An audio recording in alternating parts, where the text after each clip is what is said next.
Hey guys, hello everyone. दोस्तों, हम remove duplication या डिलीट डुप्लीकेशन या फाइंड एंड डिलीट डुप्लीकेशन कह सकते हैं, टॉपिक को कंप्लीट कर रहे हैं एडवांस एक्सेल में। और इसमें मैं आपको थोड़ा समझाने की कोशिश करती हूँ। जैसे कि मान लो हमने एक सेक्शन बनाया है एक्सेल में। उसमें लिखा है एम्प्लॉयज़ आईडी। एक कॉलम लिखा है A1 में एम्प्लॉयज़ आईडी, या है ना, और B1 में लिखा है एम्प्लॉयज़ नेम। ध्यान से सुनिएगा बहुत ज़्यादा। अब मेरे जो एम्प्लॉयज़ नेम लिखा है उसके नीचे मैंने लिखा B2 में राम,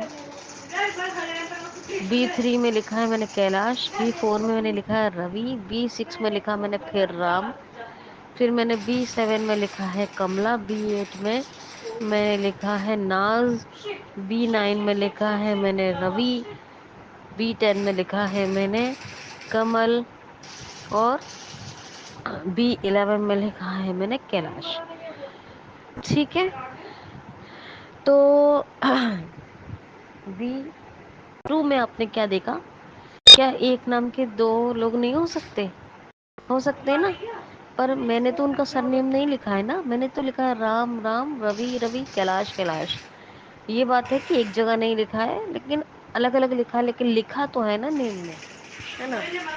तो समझिएगा आप। अब इसी तरह B1 में एम्प्लॉयज़ आईडी है, मैंने लिखा 101, 102, 103, 104, 105, 106, 107, 108, 109, 10 यानी 110 और 111 यानी 111।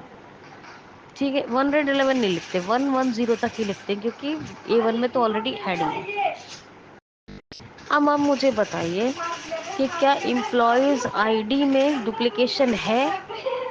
डिलीट डुप्लीकेशन या फाइंड एंड रिमूव डुप्लीकेशन हो सकता है या नहीं? तो इसके लिए आपको क्या करना है, ऑल्ट A करिए।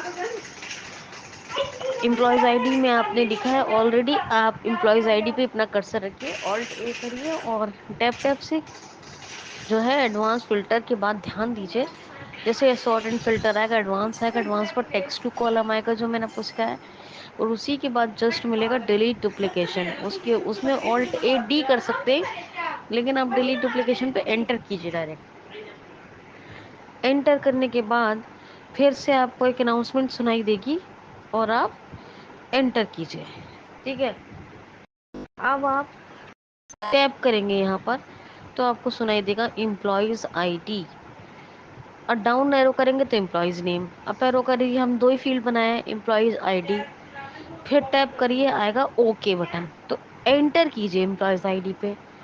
तो जैसे ही आप एंटर करेंगे तो आपको कहेगा no duplication found, there is no duplication. क्यों?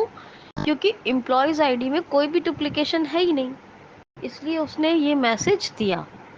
ठीक है, अब यही चीज़ अब एम्प्लॉयज़ नेम पे अपना कर्सर रखिए, ऑल्ट A करिए और टैप से रिमूव डुप्लीकेशन या डिलीट डुप्लीकेशन पे जाइए, और वहाँ पे जाने के बाद आप एंटर कीजिए, और एंटर करने के बाद फिर से बोलता है वो एंटर करने के लिए, एंटर करिए और एक बार टैप करिए तो आएगा एम्प्लॉयज़ नेम। आप डाउन एरो से देखेंगे जितनी फील्ड होंगी वो सब दिखाई देंगी, तो आप अपने एम्प्लॉयज़ नेम पे अपना कर्सर रखना है और अब यहाँ ओके कीजिए। तो वो जितने भी डुप्लीकेशन नेम थे, राम नाम के दो व्यक्ति हैं, कैलाश नाम के या फिर रवि नाम के, तो वो एक एक को रहने देगा, और जो दिखाएगा कि ये है डुप्लीकेशन, अगर ओके करने को दोबारा से बोले तो आप ओके कर दो। अदरवाइज ओके, जैसे आपने ओके पे एंटर किया तो वो जितने भी डुप्लीकेशन है वो वहाँ पे निकाल देगा। अगर इनका सरनेम भी लिखते हम तो पर डुप्लीकेशन जैसी कोई चीज़ नहीं होती। लेकिन जब डुप्लीकेशन जब होता है जब एक ही तरह की दो चीज़ मौजूद हो। तो हमने तो राम राम, कैलाश कैलाश, रवि रवि ऐसे लिखा है ना। तो अगर उनको यूनिक आईडी देनी है तो क्या होना चाहिए, इनका सरनेम होना चाहिए या उनका कुछ आईडी बैच नंबर होना चाहिए। तो इस तरह हम डिलीट डुप्लीकेशन का यूज़ करते हैं। कल मैं आपको इसका बेहतरीन एक प्रैक्टिकल दिखाऊंगी, उम्मीद करती हूँ बहुत अच्छे से, और कल नहीं तो इवन परसों तो आपको इसका प्रैक्टिकल दिखाऊंगी। उम्मीद करूंगी बहुत अच्छे से आपको क्लियर हो जाएगा। Enough for today, thank you so much. कल मैं कोशिश करूंगी कि कल एक प्रैक्टिकल आपको सेंड करो उसका,